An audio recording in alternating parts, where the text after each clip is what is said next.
letting go of what you can't control. Have you ever lain awake at night over something you simply couldn't change? Maybe it was a phrase you wish you had said differently, or a vague sense of future uncertainty that kept you fretting. We replay the past, analyze, rationalize, and imagine what if, yet reality stays the same. In trying to control everything, we trap ourselves in a loop. We want perfection, and in that quest, we quietly lose the precious peace inside our own hearts. Today, let's walk together along the path illuminated by Buddhist wisdom, the path of letting go, being fully present, and freeing ourselves from the illusion of control. Zen teaches that life is constantly changing. Nothing is permanent, not our emotions, successes, or failures. Other people's opinions shift, the weather shifts, our bodies shift. Even our beliefs, memories, and feelings transform over time. Yet we yearn for something eternal. We cling to moments of joy. We hold fast to those we love. We resist any change. Life, however, is unpredictable. Control, as Zen reminds us, is an illusion. We can't stop the rain, but we can choose how we walk through it. In Zen tradition, there's a classic image of an old monk calmly walking in the rain without an umbrella. He doesn't dodge the raindrops. He doesn't rush for cover. He doesn't complain. He simply walks. Each step is a silent commitment to presence, a wholehearted engagement with the moment. No resistance, no avoidance, no complaint. When we stop fighting what we cannot change, we free up inner energy to live wisely, not reactively.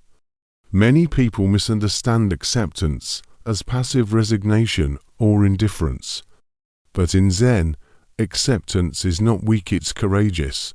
It's the strength to see reality as it is. It's the boldness to say, this is happening. Now what?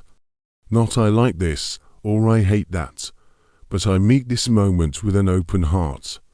Resistance only layers more suffering on top of pain.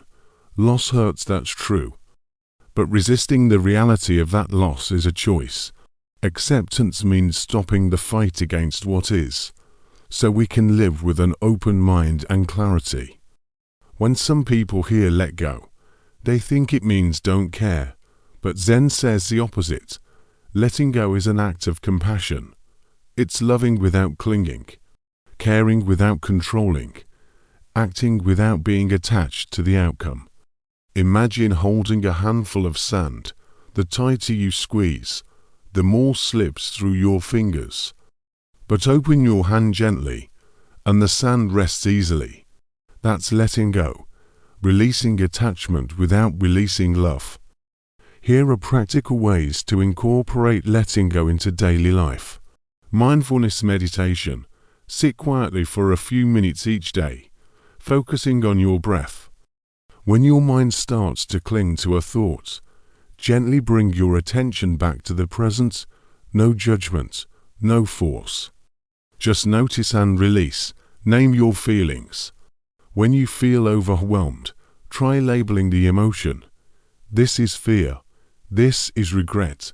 Naming the feeling creates space between you and it, and in that space, you can choose how to respond. Ask the right question. Ask yourself, will this matter 5 years from now? This simple question can dissolve the weight of many small frustrations. Practice gratitude for what you can control. Each day, take a moment to recognize the things within your control, your effort, your kindness, your deliberate choices. Gratitude lightens life, not because the world changed, but because your heart did. There's a well-known Zen story about 2 monks crossing a river. They meet a woman who can't cross alone. One monk carries her to the other side. Hours later, the other monk says, "I can't believe you carried her. We've taken vows not to touch women." The first monk replies, "I set her down hours ago. Why are you still carrying her?" We often carry emotional burdens long after the moment has passed. Past regrets, harsh words, lingering fears. What happened is over. Yet we keep carrying. Today, take a moment to reflect. Is there something you're holding on to that you cannot change? Is there a burden you could gently set down? Try it, not out of apathy, but out of wisdom. Not because you don't care, but because you choose compassion, presence, and clarity. If this message speaks to you, consider following for more reflections on mindful living and Buddhist wisdom. And always remember, when you let go, you gain nothing and create infinite space for peace to take root.